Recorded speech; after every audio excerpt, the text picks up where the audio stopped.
انگریز گورے کیوں ہوتے ہیں؟ جانیں ان سے متعلق ایسی بات جو بہت کم لوگ جانتے ہیں۔ السلام علیکم پیارے ویورز، میں ہوں آپ کا اپنا ہوسٹ عبدالستار اور آپ کو میں اپنے چینل ایس انفو ٹی وی پر ویلکم کرتا ہوں۔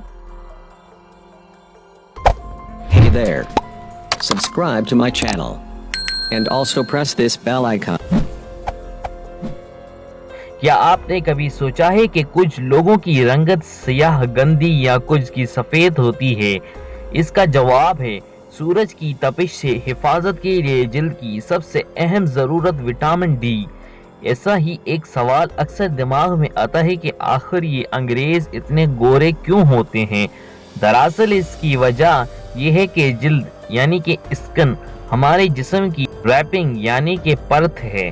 قدرت نے ہر انسان کو مختلف رنگ عطا کیا ہے جس کا انحصار ہمارے رہنے کی جگہ پر مبنی ہے، یعنی جہاں ہم رہتے ہیں یا ہمارے آباء و اجداد رہتے آ رہے ہیں اس جگہ کا موسم کیسا ہے۔ جہاں ہم سالوں سے مقیم ہو، اگر وہاں کا موسم گرم اور سورج کی تپش کی لپیٹ میں ہو تو وہاں کی جلد کا رنگ بھی گہرا ہو جاتا ہے۔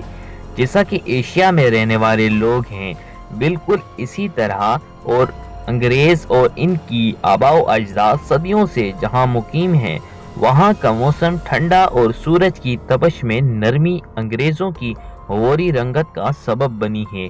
انگریزوں کی قوت مدافعت زیادہ اور وٹامن ڈی کی مکمل مقدار بھی ان کے گورے رنگ کی ایک وجہ ہے۔ انسان کی جلد وٹامن ڈی کی تیاری اور فولیٹ کی مابین توازن برقرار رکھتی ہے۔ عام طور پر جلد کا رنگ کسی آبادی کے شمسی تابکاری یعنی کہ سورج کی تپش والے علاقے پر مبنی ہوتا ہے۔ کتنے وقت سے انسان کس جگہ اور کس موسم والے علاقے میں رہتا ہے، یہی اس کی رنگت کی اصل وجہ ہے۔ تاہم انگریزوں کی غوری رنگت اصل وجہ ان کے خاندان کی صدیوں سے چلی آ رہی ٹھنڈے موسم والی رہائش کی جگہ اور وٹامن ڈی کی مکمل مقدار ہے۔ اسی لیے آپ کو پتا ہے کہ انگریز اتنے سفید ہوتے ہیں اور زیادہ تر لوگ انہیں کہتے ہیں گورے گورے۔ امید ہے آپ کو یہ بات سمجھ آ چکی ہوگی۔ اگر آپ کے ذہن میں کوئی سوال ہو تو کامنٹس میں اپنے رائے کا اظہار کرنا ہرگز مت بھولیں، میں آپ کو وہاں پر ریپلائی دوں گا۔ ملتے ہیں نیکسٹ ویڈیو میں، تب تک اپنے ہوسٹ عبدالستار کو اجازت دیجیے گا۔ اللہ حافظ، اللہ نگہبان۔